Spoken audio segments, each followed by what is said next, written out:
Welcome to the Movie Book Club. You're here with me, David Sheehan, and I'm here with Mr. James McAuliffe. How are you today, James? Really good, my friend. Yeah. Today we're talking about the Lego Batman movie, which is, if this was a meal in a restaurant, I would say that this is like a very brothy, noodly soup. And the broth is references and the noodles are comedy. So you're either your mouth is either wrapped around some comedy or some references or both. Yeah. This is a dense film. It is unbelievably dense, or like, you know, a buffet crossed with a smorgasbord. Yes. You know, across with every move. It's the densest, most referenced, most pop culture film in a long time. Yeah. I mean, you can barely get over the first. Maybe let's do an hour and the first minute. Yeah. You know, I mean, Yeah. seriously, Dave. Yeah. This was listeners at home. This was Dave's idea for me to watch this film, and I really enjoyed it. It was genuinely enjoyable. Look, we'll get into it. Maybe it sags a bit in the middle and things like that. But overall, no, this is a great Batman. There's not a lot of films you can say are a lot of fun. Yeah. This film is a lot of fun, start to finish. Really, really enjoyed it. We're gonna go through as we done with previous ones, sort of bit by bit. I remember you were telling me that immediately, as soon as this film started, you were laughing. I was just laughing straight away. I mean, like, immediately, immediately Batman, Will Arnett, basically, who's absolutely fabulous, starts commenting on his own film. I mean, literally from the screen that's black. You know, he literally says all great movies open with a black screen. But it's just... it's his personality that comes through already. It's not even what he's commenting on. It's the fact that his ego feels the need to comment on his movie before his movie starts. Yeah, it's a lot like a director's commentary, but in the cinema. That's a really good point, Dave. I was thinking that after. The minute it started, I thought, has someone pressed the wrong button? Am I watching director's commentary of it? Is there a brilliant director's commentary where Batman comments his own movie, which would be the best? I would love that. Yes. I would love that. And you know, for the entire commentary, he would refer to himself in the third person. Oh, certainly. I like what Batman did here. Yeah, he really does. So like the first thing that happens is that he says black. Yeah. It always has to start with black. All great movies start with black. Yeah. You know, and sinister music. Was it sinister music he said? Basically, he said music that basically freaks out studio execs. Oh yeah, and parents. Yeah. And then the DC logo shows up and he goes, DC, the house that Batman built. Absolutely, a total reference to him. He's like, he's basically fighting with Superman over everything. Yeah. You know, and we know it's the house that Superman built because he's the original, but no, Batman of course takes it over. Yeah, so even Rand Paul, oh god, yeah, that logo, he looks really macho, you know, just because it's made of metal. Yeah, the Rat Pack, I don't know what they do. Sorry, Rat Pack, I said Rand Paul. Oh. Yeah, take notice. I think he ran for American president at one point. Straight up, he really did. Yeah, absolutely, he did well too. So the first thing the film starts with is a song reference, and I was feeling a little bad for the filmmakers here because it's take a look at yourself. Oh man, it's the Man in the Mirror lyrics. Of course, from take a look at Michael yourself and make that change. Yeah. If you want to make the world a better place, take a look at yourself and make the change. And it's credited to Michael Jackson. No, I said it. Batman. And then then Batman credits it to himself. But that's the ropey thing throughout the whole movie. The Michael Jackson references. Yeah, I was feeling really bad because I was looking up, and at the point the film was made, Michael Jackson had been dead for about 8 years. Yeah. And they were obviously like, well, he's been dead for 8 years. All those controversies have obviously blown over. It's going to be fine. There's going to be no problematic references to Michael Jackson that are going to make this seem really bad later. And little did they know, But it just kind of starts with Batman talking about himself and giving himself lots of compliments. He spends most of the film giving himself compliments. He really does. Yeah, he absolutely loves himself. But the point is, like, when you are Batman, I mean, everything about you is perfect. Yeah. You know every type of fighting style. You have a photographic memory. You can design cybernetic advanced warfare weapons just in the evening time. Yeah. You know what I mean? You can speak Krypton just because you decided to learn it. Yeah. And he references as well that he has a 9-pack chest. Yeah, so that he has an extra ab. Of course ab. he does. Of course, Batman always says an extra everything. You know, there's no equivalent to Batman. Actually, Batman has so many strings to his bow. He's godlike almost, really. I mean, I know he's still human, but he is godlike. Yeah, so the plot starts with, we see an airplane flying through the sky and they call into the control tower and they say, hi, this is MacGuffin Airlines, which immediately made me laugh again. Same here, absolutely. Would you like to explain the MacGuffin? Yeah, well, a MacGuffin is a plot device that kind of has nothing to do with the narrative, but it does move the movie forward. Yeah. So we'll say the Ray, Dave. I'm after forgetting the bloody name. Oh, the Phantom Zone projector. Thank you, my friend. So like the Phantom Zone projector would be a MacGuffin in this film, yeah, and in the Lord of the Rings, it would be like the ring. Certainly, exactly. Yeah, and any item that like everybody covets that like sort everybody of moves the plot. it moves the narrative forward, but in a way it really doesn't define the film. Because this film, yes, is about action, about all that, but it really is a drama, and there's a love story at the heart of it, and we'll get to that. Yeah, and if the tone wasn't already set by Batman basically making fun of the starting credits of his film, the airplane then goes, "Hi, this is MacGuffin Airlines.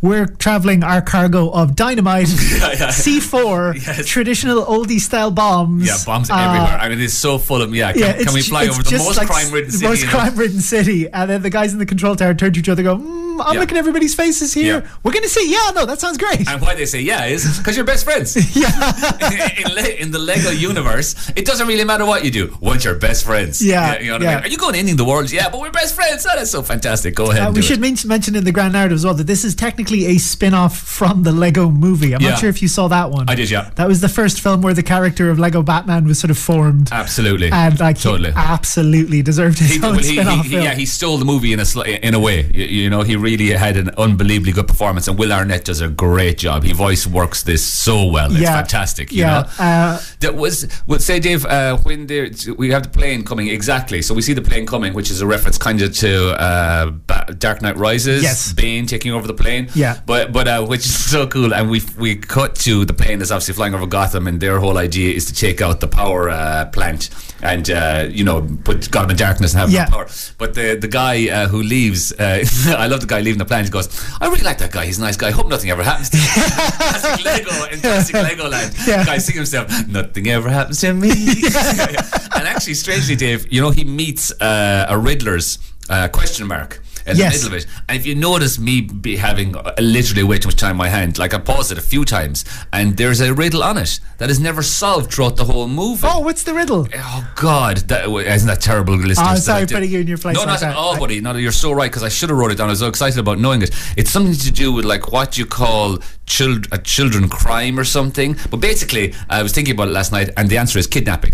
Right, or what you call a crime asleep. I'm really sorry. Oh, a kid, a kidnapping. Yeah, beautiful. Exactly. Yeah. So there is a heist, and there's great little like in Lego moment jokes where like they're on the top of a plane, and then they stick to their feet glowy Lego panels, and the glowy Lego panels let them walk down the side of the plane. Exactly. Just like the physics of the world abide by the rules of actual Lego. 100%. And that's from another recent movie as well, around that time as well. I just couldn't remember it last night that there was something about the actually it's from Star Trek, the new Star Trek film.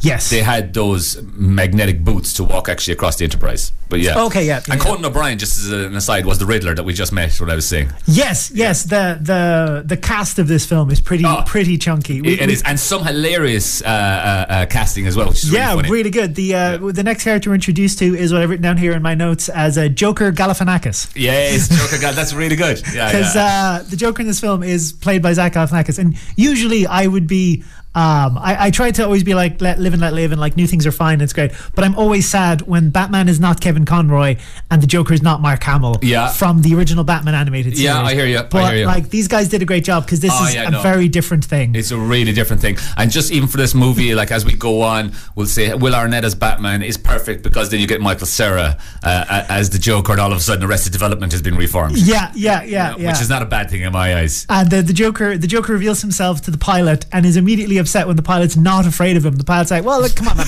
Batman's going to stop you like he always does." And the Joker's like, "No, Batman's not going to stop me. Batman never stops me." And then the pilot goes, "What about that time with the two boats?" Exactly, the two boats is reference to the Bane one. Then he says, "No, that's the Joker one." I apologise.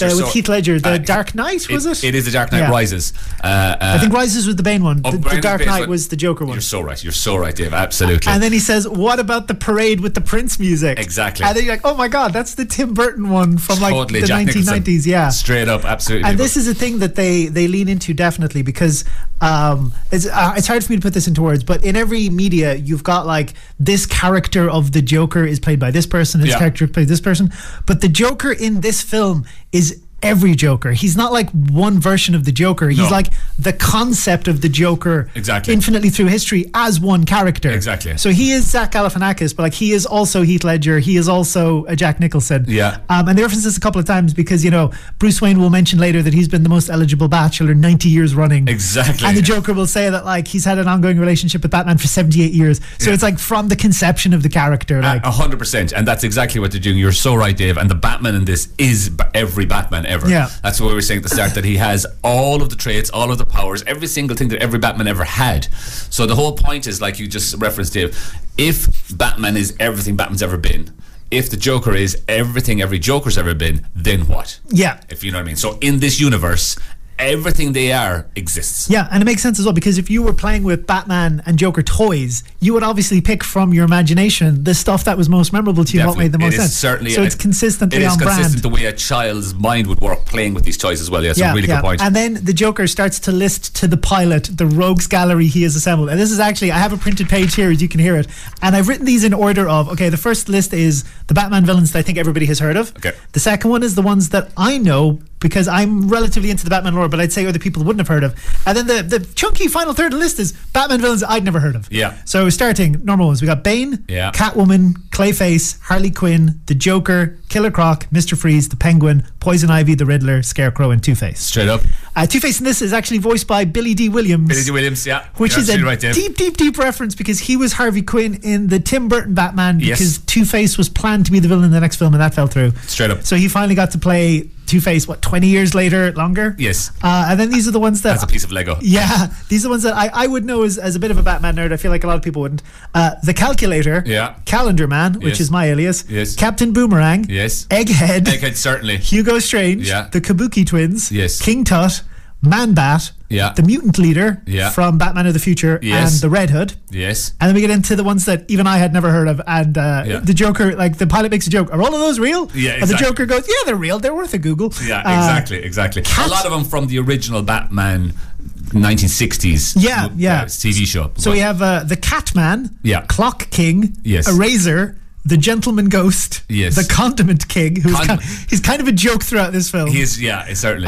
The Crazy Quilt, Dr. Phosphorus, the Killer Moth, Kite Man, Yes. Magpie, the March Harriet, the Yeah. Mime, the Orca, Polka Dot Man, Yeah. Tarantula, Zebra Man, and the Zodiac Master. Yeah, it's a serious amount. This They're is really- like yeah. They're, so dense. yeah, they're not messing. They're not, yeah. No, they really are packing everything into it. But then a lot of those characters, exactly like your third section of your list, Dave, are literally just one comic, one episode, Yeah. barely existed. Even some of them just turn up as a group in like certain Batman episodes. And you I know? googled every single one of them. They are all real. Yeah. All of them. And some of them even have like Batman notes next to them for when he's looking at them. So just for example, one of the ones is Kite Man, Bat Fact, once beat Batman. Batman doesn't like to talk about it. Yeah. And for the Bat Fact, Batman has some concerns about brand name confusion. It's brilliant, yeah. And that is a running theme as well throughout the whole thing. Yeah. Batman branding. Batman branding. Yeah, he really does. What's his weapon called? The bat... Batarang? No, it's not the batarang. No, I know that. The gun he has which fires back gear. Oh, the merch gun. The merch gun, yes. Yes, That's it. Yeah, that is one of my certainly. guns. So then Batman obviously comes in and he starts fighting his rogues gallery. Yeah. And he sings a song, I Am the Man, it's I Am the Batman, Yeah. which will play at 12 o'clock after the news. Totally. And the thing is too, in the Lego universe, Batman is a master builder. Yes. Which means in the Lego universe that you can create everything out of anything. yeah, that is one of there are a couple of references to the original Lego movie here, and that is There one really of them, is. that he is a master builder. Exactly. Yeah. Yeah. And this is where this is sort of the running thread, like the heart of our film, is when Joker says to Batman, "Oh, I've set a bomb that's going to destroy the city. Exactly. You can defuse the bomb, or you can catch me, your greatest enemy." Yes. And Batman's like, well, "What? What are you on about?" What are you on about?" Yeah, He goes, "You yeah. can defuse the bomb, or you can catch me, your greatest enemy." Like, Yeah. no, what was that last part? Exactly. And the defining part of Batman's character That's what's is that's setting up the film right there. Yeah, the whole yeah. relationship film.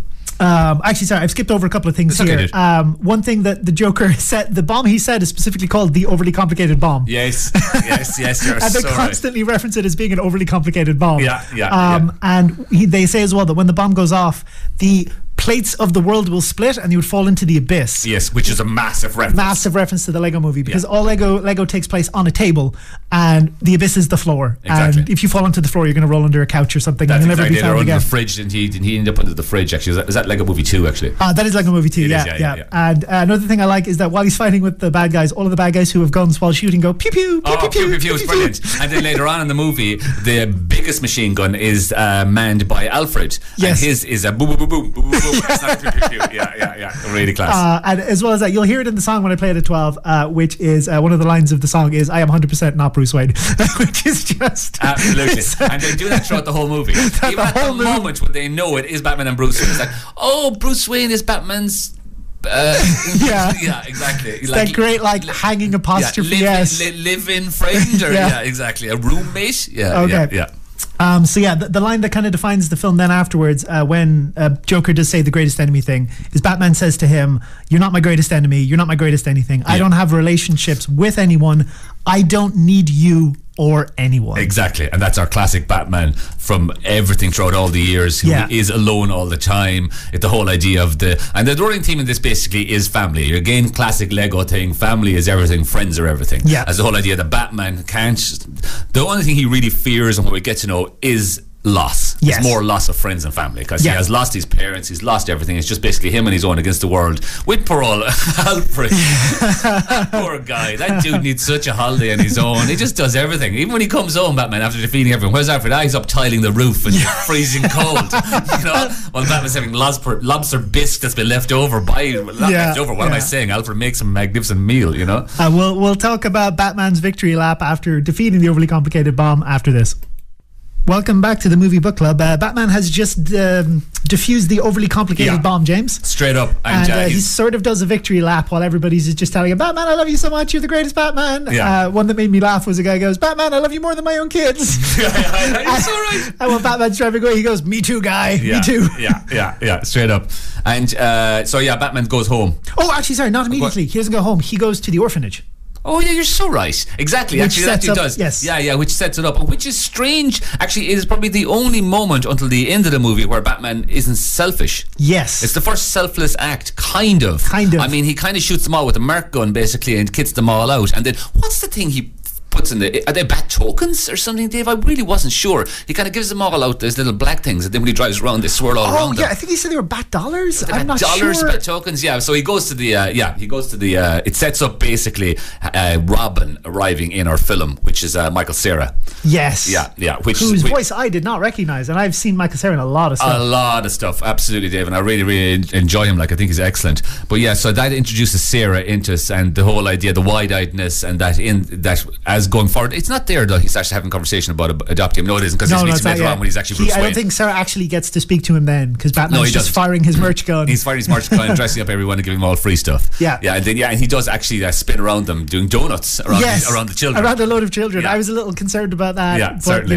There's nothing. And then he goes home, but before he gets home, to unlock his home, he has a particular passphrase. Absolutely. Iron Man sucks. Iron Man sucks. Yeah. It's great. Because again, you'll say in this universe, in the sense of, it's not that they're enemies, but they're ego clashing enemies. Yeah. So in the sense that, Iron Man is the only one kind of equivalent to Batman, who is a billionaire, who builds his own suits, who has all this kit, who has all the fancy gadgets, who kind of is a loner a little bit. I know he's got Gwynny, but I am both. But kind of a loner in a way. But so Iron Man sucks. Iron Man would certainly be one of the people that annoys him, and then he does go into his cave, and the loneliness is sort of driven home when he gets in the Batcave, and he goes, "I'm home. I'm home. Exactly. I'm home." And it zooms out like 8 times. It does. It zooms out 8 times, and it keeps zooming out until you have a massive bat symbol, is again from The Dark Knight, from Christopher Nolan's Batman's. But the Batcave then literally becomes it's like the collector's room.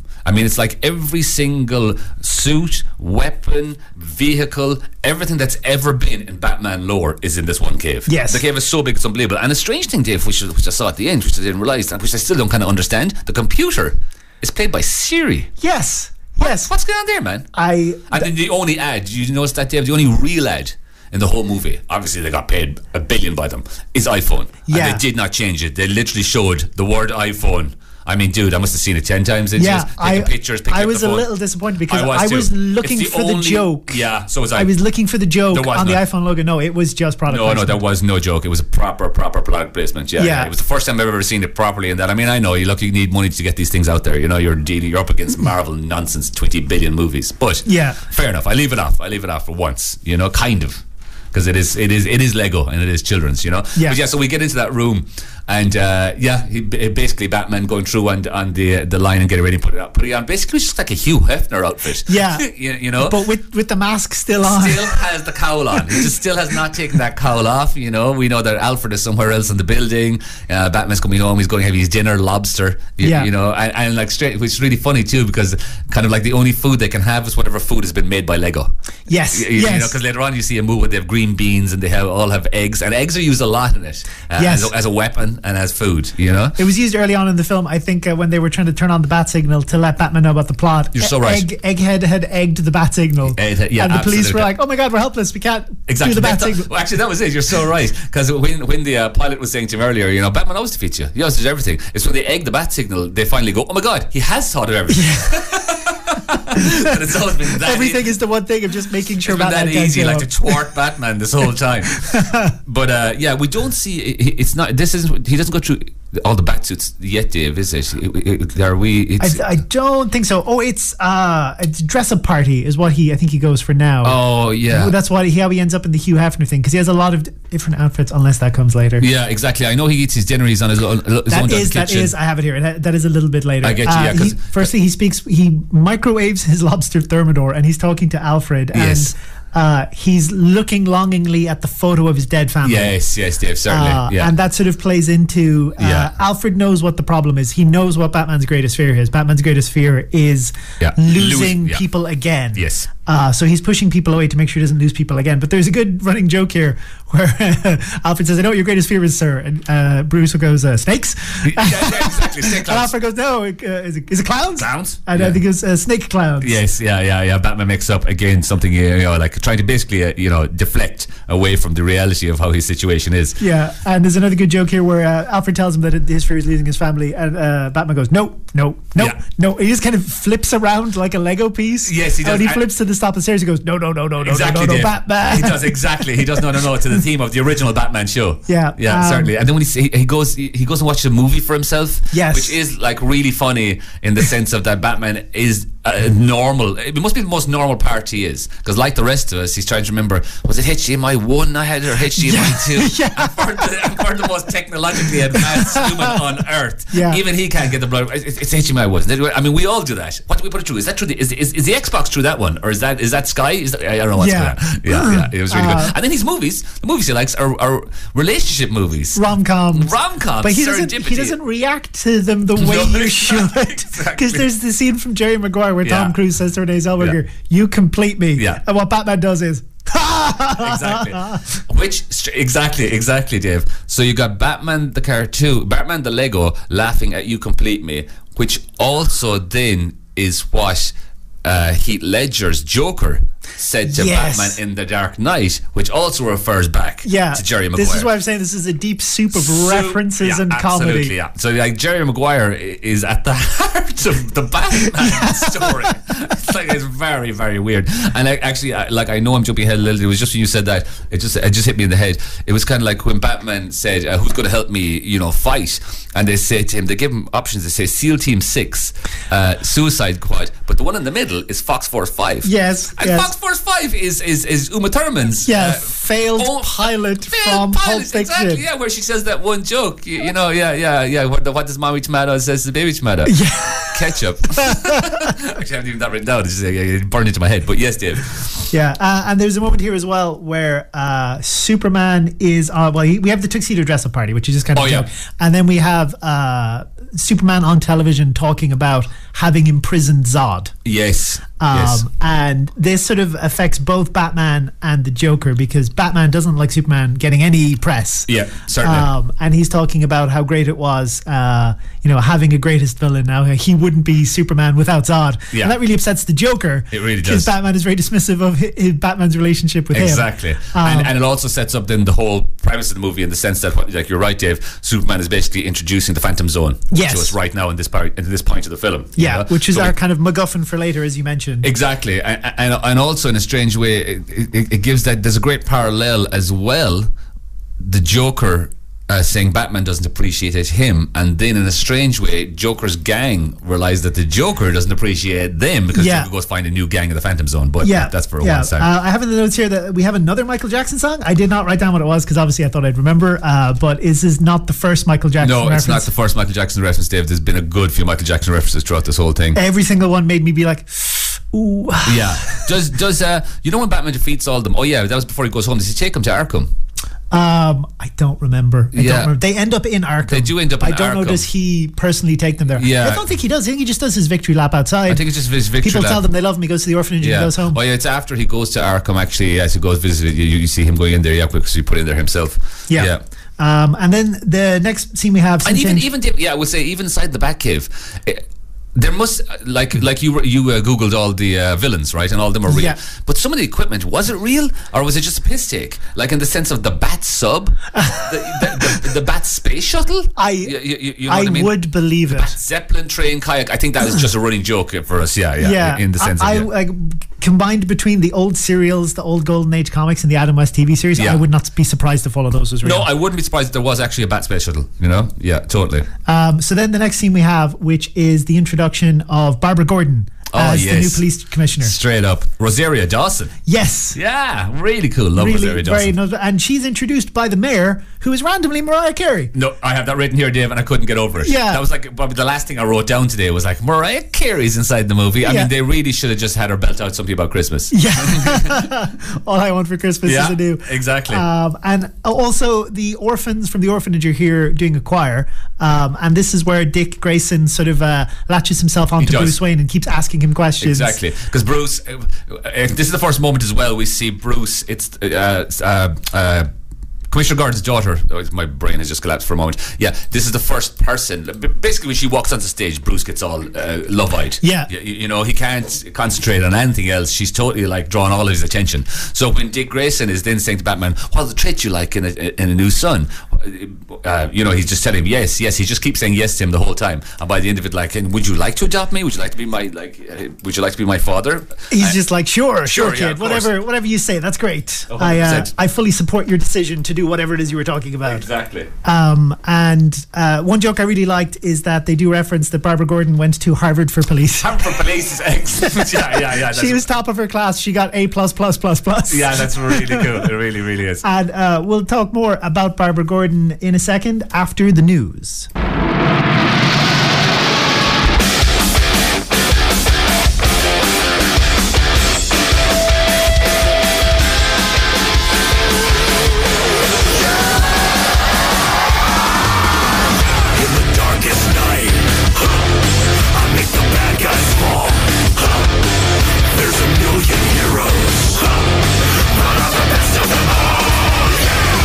Who has the coolest gadgets? Who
So that was I Am the Man, in parentheses, Batman, from the Lego Batman film.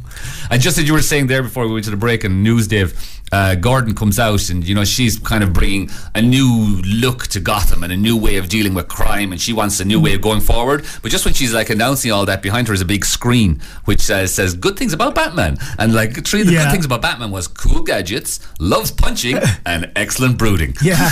You know. And Barbara Gordon is a police commissioner who, you know, I have a particular affinity for anyone who tries to reform a department with the use of PowerPoint presentation. Yeah, you're so right. I got a PowerPoint presentation. Actually, even Joker had a PowerPoint presentation in this as well, which she doesn't get to use because the thing from the deep just keeps going to him. Boring. Oh, boring. Get on with it. Yeah. The monster from the deep, or actually whatever it is. So yeah, this is when she sort of says that her new city, she wants to build a city that doesn't need Batman. Exactly. And like the funny thing too is she's praising her dad. My dad's done such a great job, and all Commissioner Carter keep going is, I press the button. I keep pressing that button. I looked it up as well, and that voice actor for Jim Gordon was played by I think was it Hector Alonso or Alexander? I can't remember his name, but he is the lead doctor from St. Elsewhere. Yes, you're absolutely right. Which we mentioned maybe the very, very first time we ever did anything, which is the like hospital show you need to watch if you know anything about anything, which you don't at home. That's why you've got us telling you. There's a great moment as well when after she says that she wants to build a city that doesn't need Batman, Bruce Wayne flags down a waiter, gets a glass, drinks half the glass, and then does a spit take. Yeah, exactly. Yeah. He a good 5 or 6 seconds delayed. Exactly. He drinks for dramatic effect, basically. And he leaves then to I think some villains start to come in, and he slips away to get changed into Batman to come back in. Yes. And Alfred is in the Batmobile reading a book called Dealing with Your Problem Child. Exactly. They reference that more later, but just that book made me laugh so much. Yes. And this is also the point where Batman references himself as a master builder. I made a note here for that. Okay. And then, the villains come in, and Joker's big plan is to, as you mentioned, surrender. It's to surrender. It's to completely freak out Batman, like catch him out of left field, and the Joker surrenders. And not only is it a revelation to Batman and to everyone else, it's also a revelation to Joker's crew. Yeah, because Joker then betrays and traps in like a big... Yeah, well, first off, he says to them, you're all surrendering as well. Yeah. And they go, we're what now? Exactly. You know what I mean? So they're all basically taken to Arkham Asylum. Yeah. So, and then like I was saying to you earlier off air, Dave, when they're taken to Arkham Asylum, it's got that classic thing of going into a modern hospital where you have that like large metal sign that's just there in the middle of the corridor, which tells you all the departments of what's around. And one of the departments in Arkham Asylum, in this Arkham Asylum, is Arkham Sandwich Cafe, and they also have a basket weaving services. Absolutely it's classic. So good. And there's a moment here as well when after all the villains are taken away, the reporters go to Batman, and one of them asks him, "Oh, Batman, crime is done now. What will you do with the rest of your life?" Yes, exactly. And that question just plunges Batman into like an existential crisis. Yeah, it totally crushes him, and like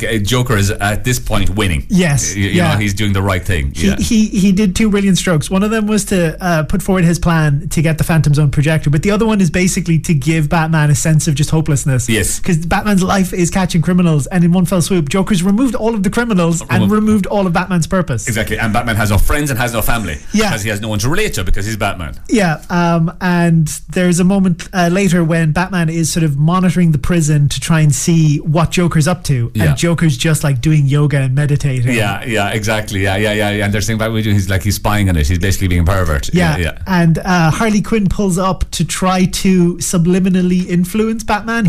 She pulls up in a truck called Phantom's Own Laundry Service. Yes, you're so right. And she says, "I'm here from the Phantom Zone. I'm here to get rid of all the things you don't want anymore." Exactly. And she comes actually as the original Harleen Quinzel. Yeah, basically the doctor or the kind of scientist, nurse, doctor, pharmacist, whatever she was before she became Harley Quinn. I think it was a criminal psychologist. Yeah, we learned about her in the Justice League, don't we? Yeah. She's one of the few characters in the film whose origin was in the Batman cartoon. Exactly. She was invented in that. Yeah, fair point. And Harley Quinn as well, then it's one point in the movie, Dave is wearing a top with the word Smilex written you mentioned this. Exactly, which is the original Batman poison that Jack Nicholson tried to give out on the city during the Macy's Day Parade. With the balloons and the Prince music. With the balloons and the Prince music again, absolutely. Batman goes home then and tries to basically search on his computer how to put Joker in the Phantom Zone. Oh, yes. And that's when he finds out love that Alfred has put the Bat computer on parental lock. Which is excellent.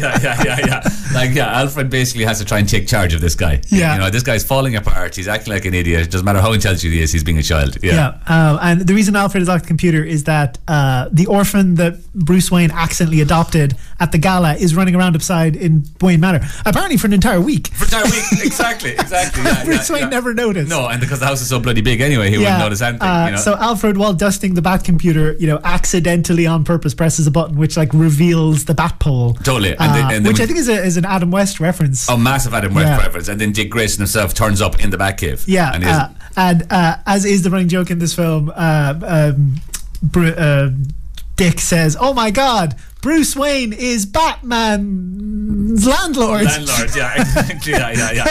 Just that hanging apostrophe. He's his landlord. He's exactly. Yeah, he's I can't even think of the word. It doesn't matter.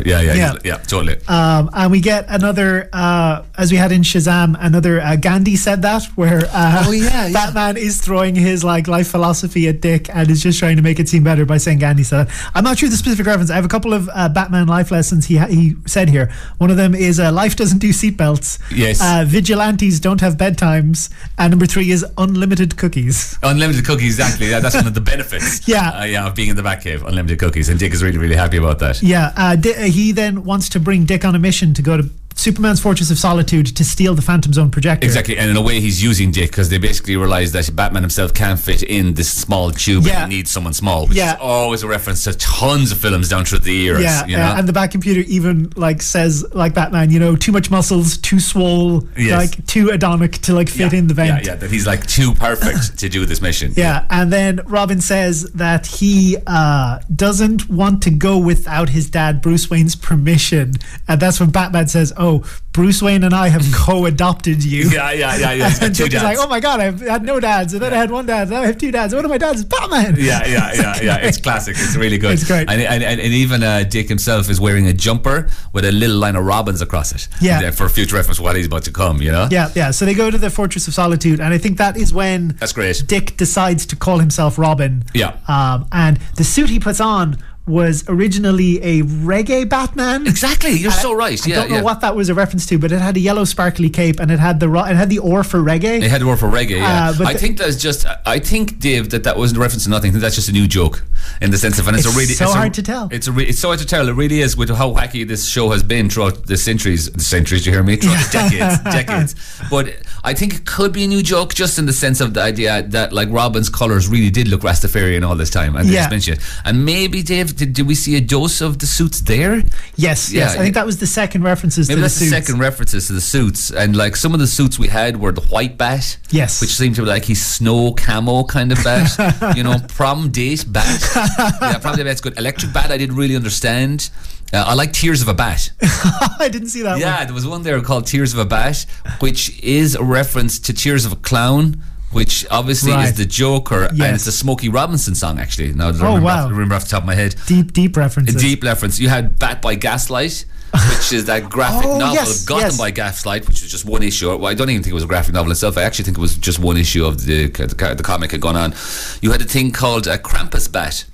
And Krampus is the German anti-Santa Claus. Well, absolutely, mate. You're on the body. Yeah, absolutely. The one that basically comes to all the naughty children. And like steals them. Exactly. Also, by the way, a great film, Krampus. I would love to do. It is great. Yeah, it really is. You're absolutely right. I love then when we got into kind of the 70s movies, because I was saying to you off air as well that just in the street scenes I had noticed, and I paused it, that there was an ad. I mean, obviously we got the ads for early on. We actually forgot to say it completely, Dave. Was a second basically 2 Shades of Grey, and that's a reference to 50 Shades of Grey.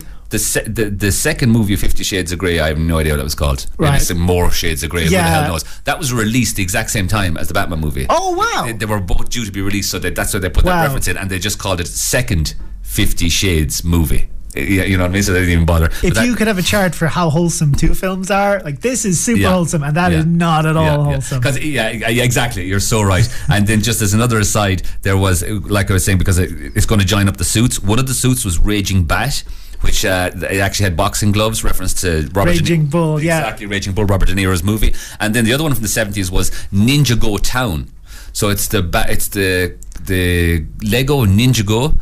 series of yes. Lego, joined with the word town, which makes up Chinatown the movie. And Chinatown the movie is a famous kind of modern film noir from 1974 starring Jack Nicholson. Yeah. So this movie is just like this film is, rings and rings. You know what I mean? Basically, this film is playing 7 degrees Dante's of separation. Inferno isn't as like deep as this. Yeah, movie. this film is playing 6 degrees of separation with itself. Yes, a fact. And then you actually they love it. They love those 50s and 60s references because you had the Bat Pack, which is a reference to him being part of the Rat Pack, and then which is also the production studio of the film. Now you're brilliant, Dave. I didn't even think of that. And then Whiz-Bat. Does that mean anything to you, Dave? No, it means nothing to me either. Like Wizard Bat. I wouldn't be surprised. I wouldn't be surprised either. I really wouldn't. It meant nothing to me. But yeah, so once Condiment King is a real villain, that all rules are off. Yeah, Condiment King though is from, I think, Batman video game.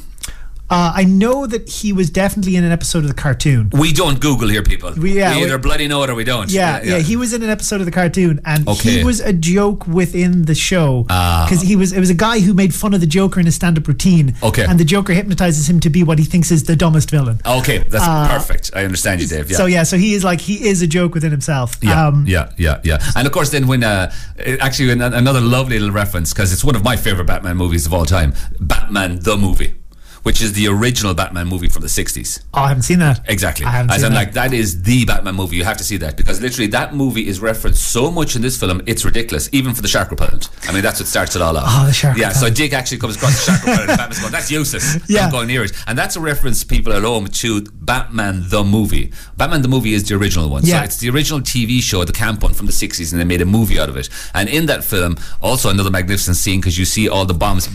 Batman gathers all the bombs from the Joker and stores them in a massive bomb place. Yeah. And it's those type of bombs, your classic bomb that has bomb written on it. The black ball with the exactly. So there's a scene in the Batman the 60s movie where Batman is literally running around with one of those bombs, and up and down, it's up and down a dock or like a marine area. No matter where he goes, there's like nuns, there's like a brass band walking, there's a woman. And he literally turns to camera, breaks the third wall. He pulls a Deadpool before Deadpool even existed, and just looks at us and goes, some days you just can't get rid of a bomb. You know? It's absolutely magnificent. But the shark repellent is literally one of the worst special effects, which is one of the best special effects ever. Batman's hanging off a helicopter. For some reason, they dip his feet into the water and a shark just grabs onto him. And even in the film, you can hear Batman punching it and it sounds plastic and rubbery. But the shark repellent doesn't work. He uses the shark repellent to get the shark off of him, which then for some reason explodes. Absolutely. But that was actually, James, I think the second reference to shark repellent, because I remember watching the original Adam West cartoon, because it used to air Saturday morning on Scratch Saturday. And there was an episode where Batman and the Joker compete in a surfing competition. And the Joker surfs better than Batman. Yeah, you're so right. But because Batman uses shark repellent to fend off a shark, the judges gave him bonus points, which at the time I felt bad for the Joker because he did surf better. I get you. And that's what it comes from as well, that whole cultural reference. It comes from two places. You know, jumping the shark is literally, well, actually where it really comes from is the Fonz actually jumps a shark on a surfboard. But it also has that Batman reference about the sharks. So as they're going through the Batcave, every time Dick goes to go on the Batmobile or the Batwinger, the Batman's like, don't touch that. And then when he gets to the Bat Shark repellent, he's like, oh, actually, you can probably go nuts on this. I don't know what I was thinking when I made this. Exactly. So we're going to get back to the Fortress of Solitude raid after this. Oh, yes. Oh, James, we're going to have to go to your barbershop later in Killarney. Absolutely. My God, me and my quartet. If anyone who's wondering, because I cut the ads in the YouTube upload, there's just a thing there about James's barbershop in Killarney. Good. We're raiding the Fortress of Solitude. Yes, my friend. And you mentioned that the doorbell is another reference. The doorbell is the original Superman theme tune by John Williams. So that's just a nice little touch, you know. And then Superman opens the Fortress of Solitude, and Superman is actually holding the 57th anniversary of the Justice League. And then I really had to look this up at home, people. It's actually a reference to, at that moment in time when Batman the Lego movie came out, it was 57 years ago that the Justice League turned up in the Batman comic. Oh. So that's why he's having a 57th anniversary. Granted, as well, in Lego and in cartoon lore, having a random number is just funny. Yes. You know, not having your 25th or 50th or proper anniversaries, having just that little, you know, left of field one. 27th, 41st. Totally, Dave. But it really is an actual reference if you're a complete freak. You know, and you see there that there is more DC superheroes here than I could recognize. Same here. I looked up the Rogues Gallery. Dave. I did not look up these heroes. I saw the Wonder Twins from the Super Friends. Yeah, you're 100%. I think one of them can turn into an animal, and one of them can turn into a particular form of water. You're right, Dave. I must say, because there is so many collective shots of just every character that's ever existed. Yeah. Actually this one as well I left because I kind of knew what they all were anyway. They're all kind of good guys that we kind of knew, as opposed to your list, which is really good because we really didn't know all the bad guys. Yeah. This is definitely a film that promotes the use of the pause button. Oh my god, yeah. Very much. Yeah, I'm rewatching without a shadow of a doubt. It's like it's the logical extreme of blinking, you'll miss it. It's so Batman's turning up for Superman basically to get this ray gun. Because his plan, like he's telling him, is I'm going to put literally all of the worst villains ever into the Phantom Zone. Yeah, and the joke as well is that when Batman shows up with Robin, he says, "Oh, Batman uses this place to brood and enroll in his loneliness and just like think about his dead planet and all that." You know, he and I are not alike, but we have that in common. And then obviously Superman's throwing a party that Batman was not invited to. Yeah, not invited to. And then like, oh, no, of course you weren't invited to it. You know, we've been waiting for you to turn up all along. And then poor Batman is so awkward. He's just socially disastrous. Yeah. You know, he's kind of standing in the corner on his own. He's not really interacting with anyone. He's still just having come to terms with his own issues, you know? Yeah, and he's telling Dick that he'll have to find a way to flip away from the party without anybody noticing. And nobody cares that he's there. No, nobody cares. They don't. They actually care more about poor old Dick. You know what I mean? Without a shadow of a doubt. So Dick then decides to call himself a Robin. Oh yeah, yes. He doesn't really explain it. And, no, he doesn't. Batman is like the small, non-threatening songbird. yes, so right. Yeah. Actually, it's there. Actually, Dave, you think you're actually right. It's actually there. I was wrong. It's there. Then actually, there's just quick shot of his jumper, which has a row of robins on it. Oh, maybe. Yeah. Totally. And then Dick does successfully extract the Phantom Zone projector from the thing, with Batman coaching him over the radio, like, do a front flip, do a back flip. Yeah. You're so right. Yeah. Batman walks it through, and even then, Batman can't really say that anyone else is better than him. He basically says, "You're so good at taking orders." Taking you're great. And then after he gets the Phantom Zone projector, Batman says, "Okay, do everything you just did, but in reverse." And then we hard cut to Dick falling out of the vent on fire. Yeah. And Batman goes, "That was fun." That was fun. And Batman after doing nothing. Only standing there and taking it. And he's like, he even says, "I'm feeling a strange feeling. It's like an emotion where I'm happy, but like about another person." And Siri goes, "Sir, that's known as pride." Yeah. Really good. It's really good. And the fact that Siri is really weird. You know? Yeah. Do we go back then to the to Arkham? Then we go to Arkham. Yeah, exactly. We go to Arkham and we basically see Arkham as just basically another smorgasbord of every villain that's ever been, all in little boxes together. Yeah. And the Batman mentions how you have to keep to the shadows and let the colours of your costume blend in with the natural darkness. And Robin is there in his yellow, golden, sparkly cape. I mean, an actual sparkly cape. Yeah. Well, he couldn't blend in with anything, you know, bar sherbet or something. You know, in fairness. Yeah. Or rock, what's it called? Cracking rocks. Yeah, it won't come to me. Okay, I don't get that reference. Yeah, don't worry about it. I've gone too far. Barbara intercepts them. And, she says to Batman, "Oh, are you finally here to work together like a team?" Exactly. Like we talked about. And Batman lies and says yes. Yeah. And of course he's not going to. Not yet, anyway. Yeah. I mean, that's the whole arc that we're getting towards. You know? And we get to kind of I don't know, is this a reference to the Matrix? But they get to like a metal detector. Yeah. It's also, you're so right. You're on about taking off. It's also, though, Dave, I think it's actually a really good piss take of the utility belt. Yes, if you know what I mean. Because down through the years, there've been so much stuff in that utility belt that they're just kind of really going for it. And actually, just another tiny one. He actually takes out. I just remember now. I don't even written down the Ninja Goo. Ninja Goo have these kind of green, kind of like little mini samurai swords. Oh, I saw that. I was wondering. Exactly. That's what they are. I was wondering what that was. Totally, dude. Yeah. Batman has a pair of them, and he takes them. Yeah, he takes them out. Batarangs. He had, I think it was a dolphin wearing a cowboy hat. What I was going to say. Yeah, exactly. Because later on, you have the Orca, where the Orca goes, "Orca, what can you do?" "I'm just a whale." You know, what do you think I am? Yeah. But yeah, he takes out all his stuff, and then basically he's going to go get rid of the Joker. Yeah, and then it's revealed that Robin has the Phantom Zone projector, and that the plan was to let Robin slip through while they take all the weapons. And like, of course, in classic Lego, Robin hiding it, it's just a huge thing underneath his little cape that everyone can see. Maybe.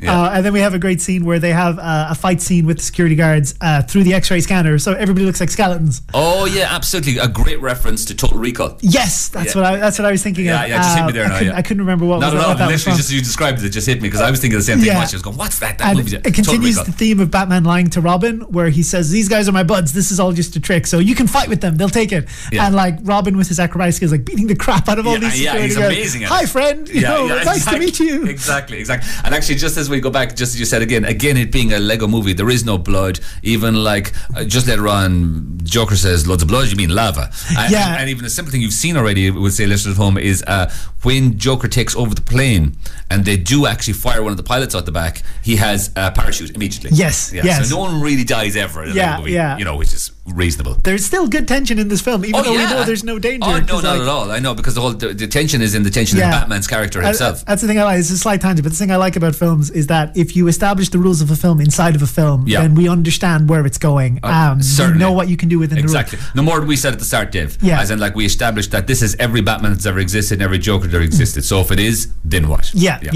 That's great. And then, so obviously Batman fights his way through Arkham and he gets to the Joker's cell. Where the Joker is doing yoga and he says namaste to Robin, which I've learned is what you say at the end of yoga classes. Exactly. And Robin says namaste back because obviously this Robin is into yoga. He's into yoga, and this Robin is just so sweet and polite. Yeah. And he's so happy to be there. Yeah. You know, he's just delighted to be alive. You know. And so then Batman does fire him into the Phantom Zone. Yeah. Which, does the Joker say as he's leaving, Dave, thank you? Or he says, oh, well done, Batman, or something? Oh, I don't remember. I can't really remember, but he's delighted anyway, because that's literally his master plan. He fell. Batman fell for the whole Is this plan. then when Batman is in prison himself? Yeah, because he propped the Joker's cage open with his Batarang, and then after he zaps the Joker away, the cell's locked down and it like closes on the Batarang, and him and Robin are trapped in different cells. Exactly. And this might be the line that we have to end today's episode on, but it's when Barbara expresses her disappointment in Batman that he lied to her and he broke the Joker out. And he's sort of continuing the cycle of violence. And what she says to him is, "You can't be a hero if you only care about yourself." Yeah, excellent, Dave. Yeah, absolutely. And that's good. That's a good point, Dave, without a shadow of a doubt, because it's from this point on, he's going to have to start to realise that he needs a posse or a team. Yeah, he does. So we're going to leave you today with the ending credits of the film, which is another lovely film sung by Will Arnett. Yes. We'll see you tomorrow for Lego Batman Part 2, provided we can swap all the time slots with the other hosts. So we're leaving you today. Hopefully we'll see you tomorrow. Good luck.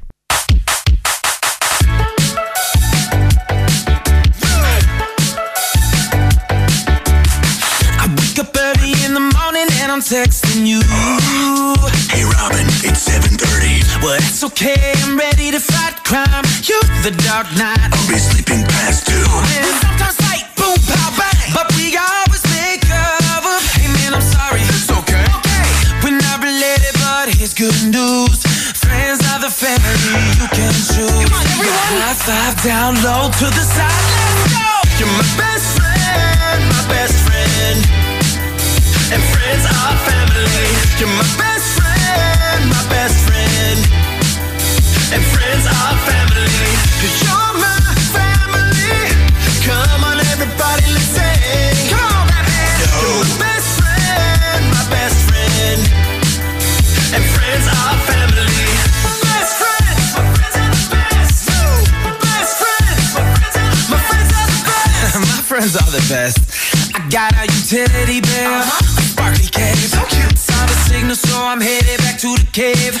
When I'm all smiles, don't be afraid. We'll always bet on black, that's a fact. Come on, Robin, watch my back. Well, I don't think that you were happy till I met you.